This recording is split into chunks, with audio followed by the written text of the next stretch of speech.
I'm now honored to be joined by Dr. Collett. Welcome. Thank you. Let's talk in general sense about the symposium and your experience. Let's start with, what does religious freedom mean to you? Merci pour l'opportunité que vous me donnez de participer à cette émission. Je dois vous dire que je suis très heureux de participer à ce premier symposium caribéen sur la liberté religieuse. Je suis particulièrement intéressé à ce sujet en raison du fait que, premièrement, j'appartiens à une congrégation religieuse, d'une part, mais d'autre part, je suis haïtien et Haïti est une terre de liberté et de tolérance. Et en fin de compte, nous sommes en 2017, c'est le 500e anniversaire de la réforme protestante. Et justement, dans la logique de ce 500e anniversaire, je viens d'écrire un livre sur le droit et la religion, en sorte que j'étais très très heureux de participer à cet événement. La liberté religieuse, qu'est-ce que ça signifie pour moi? Ça signifie tout. Ça signifie un droit fondamental de la personne humaine. Ça signifie un droit de croire ou de ne pas croire. On a tendance à oublier ce dernier aspect, le droit de ne pas croire. Nous devons respecter le mécréant, l'incroyant, comme nous devons respecter la foi des croyants. Ça signifie pour moi également rapport entre l'État et l'Église.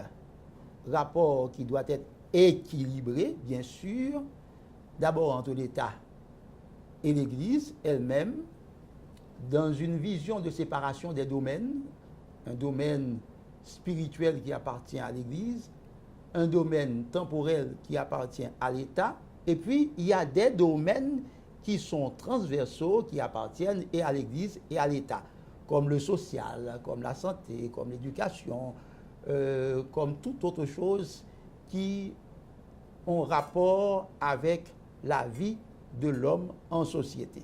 Donc il y a la part de l'État, il y a la part de l'Église, en sorte qu'il faut des rapports équilibrés entre l'État et l'Église sous le couvert de la laïcité. C'est un terme assez classique, mais c'est un terme qui ne dit pas la même chose pour tous les États. Il y a plusieurs systèmes de laïcité, je ne vais pas rentrer là-dedans. C'est aussi, la liberté religieuse, c'est aussi un dialogue, pour moi, interconfessionnel, puisque toutes les dominations religieuses devraient pouvoir avoir, non seulement avec l'État, des relations de coopération, comme ça existe dans certains pays du monde, en particulier en Espagne, mais aussi les religions elles-mêmes devraient pouvoir collaborer ensemble sous toute réserve du respect de l'enseignement doctrinal. Car si on rentre dans les aspects doctrinaux, on risque de déboucher sur l'œcuménisme. Ici, nous ne parlons pas d'œcuménisme, nous parlons plutôt de liberté religieuse. En sorte que liberté religieuse, pour moi, ça dit beaucoup de choses. Je m'intéresse à ce sujet. Comme disent les Américains, je suis vraiment enthousiasmé. I'm very excited concernant la liberté religieuse. Et ce symposium, pour moi, offre de grandes perspectives. C'est la première fois, et j'espère que ce ne sera pas la dernière fois. Ce sera toujours fait. Je ne sais pas à quel rythme.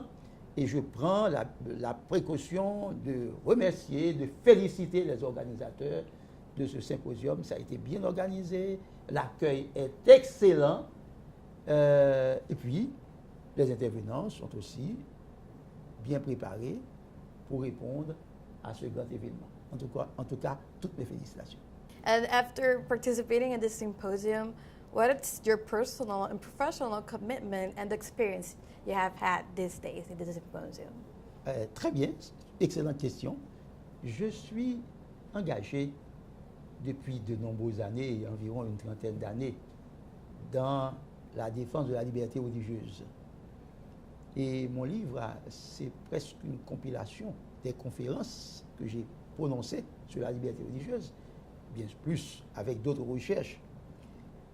Et je me rends compte que quand j'avais commencé, il y a une trentaine d'années, il n'y avait pas autant d'intérêt pour la liberté religieuse.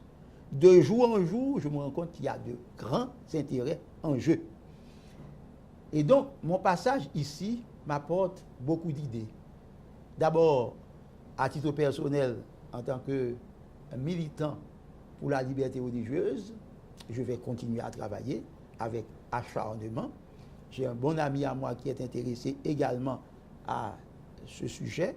Je vais travailler avec lui. Mais également, je suis responsable d'université, l'université Mont-Everest d'Haïti. Et cette université a une faculté de droit. Il m'est venu à l'esprit, pendant mon passage ici, de faire quelque chose dans ce domaine. De mettre une structure, soit d'enseignement, soit de recherche, soit les deux en même temps, en rapport avec la liberté religieuse. Alors, cette structure peut développer une certaine capacité de pro bono, par exemple, pour intervenir, pour aider les églises à mieux comprendre le concept liberté religieuse et à défendre leurs droits quand elles sont menacées dans ce sens. Donc, j'ai de grands rêves. J'espère pouvoir mettre tout ceci en application. Mercy, thank you very much for having this time share with us. I thank you.